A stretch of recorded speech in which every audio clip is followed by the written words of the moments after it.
es un gustazo poder tener al maestro Luis Méndez con nosotros. Luis, ¿cómo estás? Es un gusto saludarte. Muy bien, Karim, gracias por la invitación y a todas las personas que hoy nos están viendo y escuchando. Siempre es un gusto tenerte aquí con nosotros, pero platícanos un poco de la CEMIC antes de que arranquemos con el panorama del nearshoring. Claro, bueno, somos una institución, la Cámara Mexicana de la Industria de la Construcción, que representa aproximadamente nuestro padrón a 18,000 empresas, hoy día en todos los sectores que tienen que ver con la industria de la construcción, y bueno, estamos distribuidos a lo largo y ancho del país, en 32 estados con 44 delegaciones, y bueno, la idea siempre es representar, gestionar, ver por los intereses legítimos de nuestra industria y bueno, y ofrecer servicios de calidad para ser cada vez más competitivas a las empresas, y es una cámara que pues se fundó hace más de 71 años, Karim. La construcción es obviamente uno de los sectores importantes, sino de los más importantes para el crecimiento de la economía aquí en México, y vamos a platicar obviamente de los retos, pero quisiera regresar a la palabra de nearshoring. Durante mucho tiempo esta palabra era una palabra de iniciados, únicamente los que estaban involucrados en el comercio internacional quizás tenían una idea de lo que quería decir.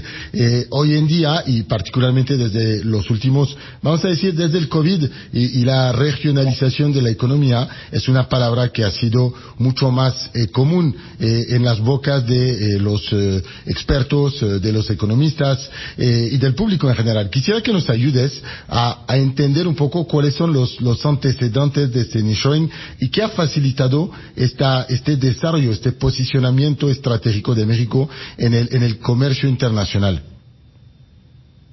Bueno, platicarte un poco desde nuestro enfoque respecto al comercio internacional y los antecedentes que hay en ese sentido, Karim. Es decir, nosotros tenemos un proyecto de prácticamente de relocalización comercial desde 1980 y sabemos que hay tratados desde el 94, el Tratado de Libre Comercio de América Norte, y bueno, poco a poco en el tema de comercialización nos hemos venido enfrentando a temas importantes en donde China, desde su entrada al Organismo Mundial de Comercio, por ahí del 2001, pues le dio otro enfoque al tema de la relocalización. Años después inició una disputa comercial entre estos dos países de Estados Unidos y China, y bueno, se viene encareciendo después de lo del COVID, como se menciona, se viene todo dando otro tipo de elementos comerciales, ¿no? Agregamos las coyunturas de la guerra entre Rusia y Ucrania, y bueno, todo esto ha hecho que la relocalización se vaya y se enfoque a nuestro país. Todos estos fenómenos pues han beneficiado al país en ese sentido, y bueno, las ventajas comerciales que tenemos tienen mucho que ver con la ubicación geográfica, y bueno, hay que poner un énfasis ahí. Hay mucho por aumentar en ese sentido y por seguir hablando día a día, ¿no? Estoy de acuerdo contigo, la posición de México es estratégica, y a veces la gente no te digo que no tiene fe en México, pero tienen ciertas dudas, y yo siempre quiero regresar a analizar cuáles son las ventajas competitivas únicas que tiene México, obviamente, en el mundo, y hay dos que veo que me gustaría que nos ayudaras a ahondar, si quieres. La primera es la ubicación estratégica. El país no se puede mover, estamos al lado, por supuesto, de la primera potencia del mundo, y compartimos una frontera enorme. La segunda es la apertura de México al internacional con una serie de tratados que permiten en realidad de realizar múltiples intercambios y mucho comercio, por supuesto, con diferentes países. Claro, das en un punto muy importante. Hoy en día, dentro de las ventajas que tenemos, pues es esta ubicación geográfica con más de 3,000 kilómetros de frontera con Estados Unidos.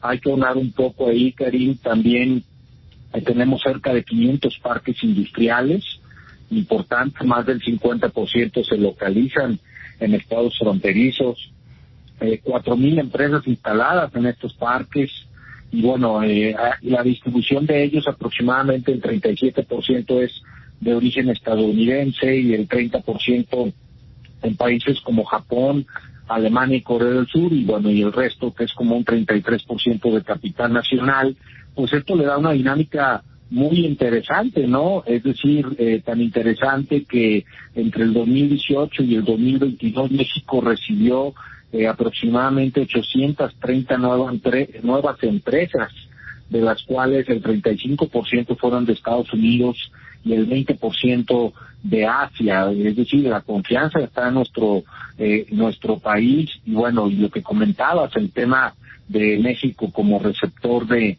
inversiones con todos estos tratados de libre comercio, pues hay que dar números. Al cierre del 2024 la inversión extranjera fue de más de 36,000 millones de dólares, lo que representa pues un crecimiento comparado al año anterior de un 6% comparado al periodo del 2024. Y bueno, ahí en estos tratados, que hay más de 18 en diferentes sentidos, pues nos da esta proyección, y esta proyección pues hay que irle enfocando más al tema de nuevas inversiones. Tanto un dato importante respecto a estos tratados, y a las mismas solamente el 9% son nuevas inversiones. Prácticamente el 80% de la inversión extranjera es reinversión en utilidades, y un 13% restante préstamos y en otro tipo de proyectos. Entonces hay que trabajar fuerte para que siga habiendo este tipo de inversión basada en estas ventajas competitivas, comerciales, y de situación geográfica, aduanal y todo esto, ¿no? Totalmente de acuerdo contigo. El indicador de inversión extranjera directa siempre es fundamental para determinar el nivel de atractividad de una economía, y aquí vemos, por supuesto, cómo México ha sido un gran receptor. Podemos recibir más porque hay voluntad de crecimiento. Tenemos un país grande en geografía, en superficie, y tenemos una infraestructura importante, pero también que requiere de inversiones importantes para el futuro. Si hablamos justamente un poco de las ventajas de México, tanto a nivel internacional, pero te dirá también dentro del contexto de América Latina, ¿qué ventajas tenemos nosotros para poder facilitar el comercio y transportar, por ejemplo, los productos que están producidos aquí en materia de infraestructura? Bueno, muy buena pregunta, Karim. Te pongo en contexto. Creo que hay 7 elementos para que se pueda generar esta inversión. Es decir, el desarrollo del capital humano, el Estado de Derecho, el tema de que estamos hablando de las ventajas comerciales, el tema de la proveeduría, pero hay 3 elementos muy importantes que tienen que ver con infraestructura, y ahí es donde empieza la competitividad, y donde hemos dicho que sin infraestructura no hay relocalización difícilmente. ¿Por qué?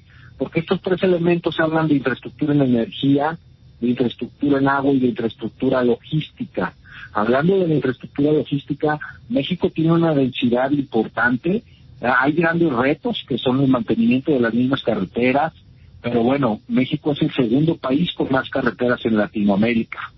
Tenemos más de 179,000 kilómetros de carreteras y rutas comerciales, y otros 600,000 en caminos. Entonces, en ese sentido, somos muy competitivos en Latinoamérica. En tema marítimo, pues somos el tercer país con mayor conexión marítima en Latinoamérica.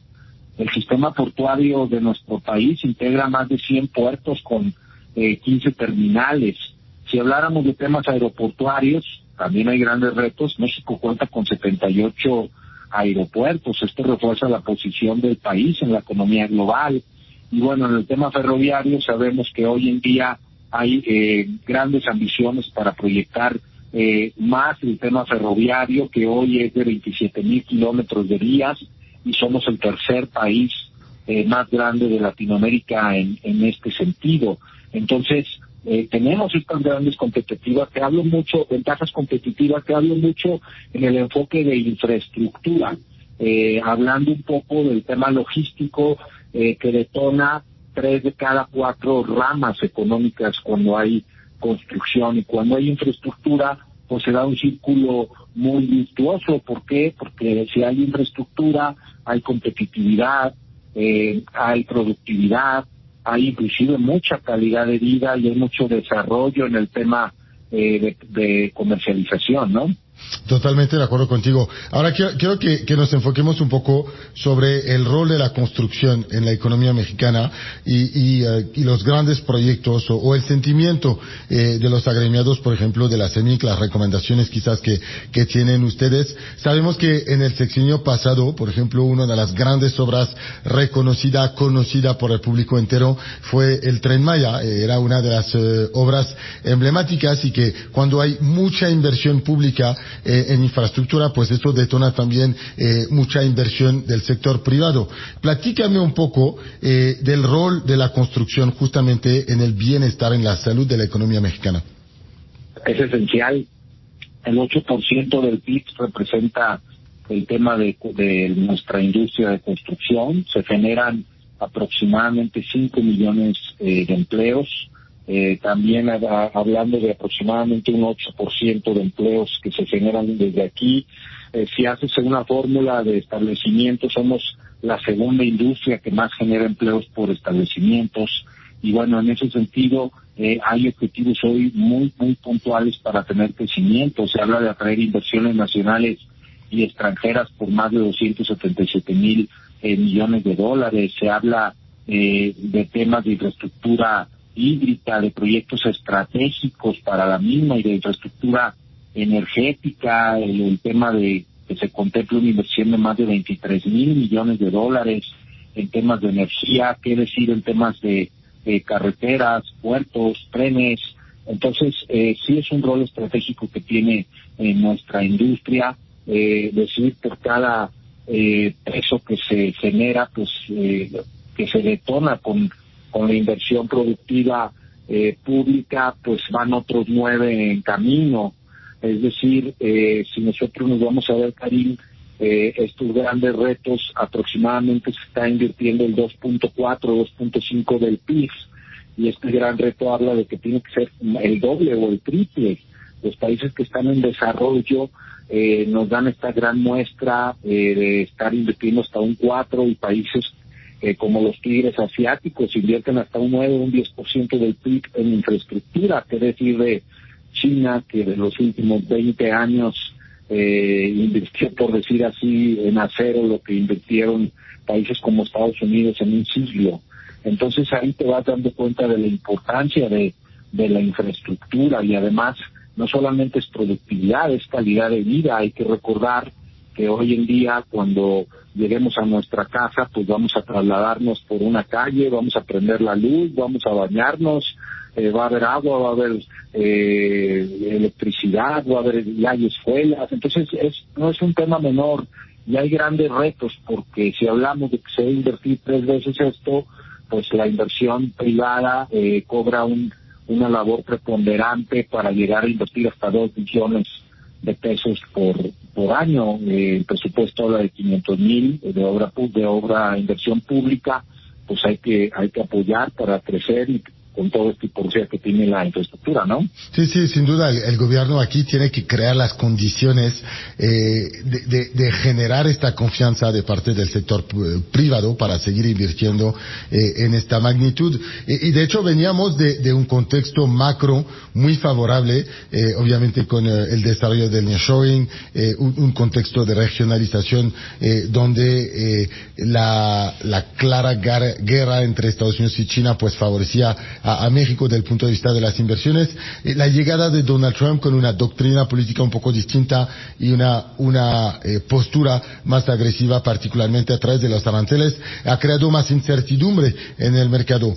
¿Cómo ustedes perciben este entorno, tomando en cuenta que la necesidad de infraestructura no baja? Al contrario, tú dices que tendríamos que invertir 2 o 3 veces más aún en lo que estamos haciendo desde esta perspectiva. Pero sin embargo, ¿cómo perciben este entorno y cómo poder compartir con la comunidad de inversionistas, el gobierno, la necesidad de seguir invirtiendo de manera masiva? Bueno, como lo comentas, ahorita hay nubarrones, hay incertidumbre, la inversión está especulando en algunas zonas, pero bueno, en nuestro país hoy en día tiene un peso fuerte, tiene una macroeconomía estable, ha habido buena relación o buenas negociaciones, por decirlo así, con el cuidado de la palabra, con excelentes resultados de nuestra presidenta en este impacto de aranceles. Y bueno, tenemos una expectativa positiva de que esto pronto terminará. Hay que hablar que el valor de la producción de las empresas constructoras venía en caída, empieza a manifestar ya mejores indicadores, empieza ya a recuperarse. Esto siempre lo decimos, cuando la infraestructura camina y crece, es el principal indicador de que el país va a salir adelante, y nosotros reconocemos todas estas iniciativas de la presidenta, y es muy importante que la iniciativa privada sea el motor esencial del desarrollo económico, pero es importante tener un entorno de certeza jurídica que fomente, que fortalezca todas estas cadenas productivas, la misma competitividad. Son muchos temas, de innovación. Si tú me preguntas qué expectativa hay una expectativa positiva, y esperemos que pronto empecemos a caminar como un país estratégico por todo lo que estamos platicando, y pues la infraestructura no se debe de detener por todo lo que hoy estamos comentando. Hay que recordar que el 95% también de las empresas que hoy generan empleo son MIPYMES, y se genera un círculo ahí virtuoso de impuestos, de labor social, de generación de empleos, de calidad de vida. Es un detonador del desarrollo, tanto en calidad de vida, repito, como en desarrollo económico, y hay que tener esa buena expectativa y seguir definiendo agendas claras y consensuadas para que la participación sea multisectorial, ¿no? Totalmente de acuerdo contigo. Yo creo que particularmente el Plan México de la presidenta es un gran plan para desarrollar la economía, el mercado interno, y asegurarse de posicionar a México dentro de las 10 primeras economías del mundo. Luis, te quiero agradecer mucho tu tiempo, de haber estado con nosotros para compartir obviamente esta perspectiva representando la Cámara Mexicana de la Industria de la Construcción. Muchísimas gracias, Luis Méndez Jaled, presidente de esta Cámara. Esperamos verte pronto aquí en el estudio. Siempre es un gusto recibirte, y mandamos un saludo a todo tu equipo. Vamos al corte y continuamos.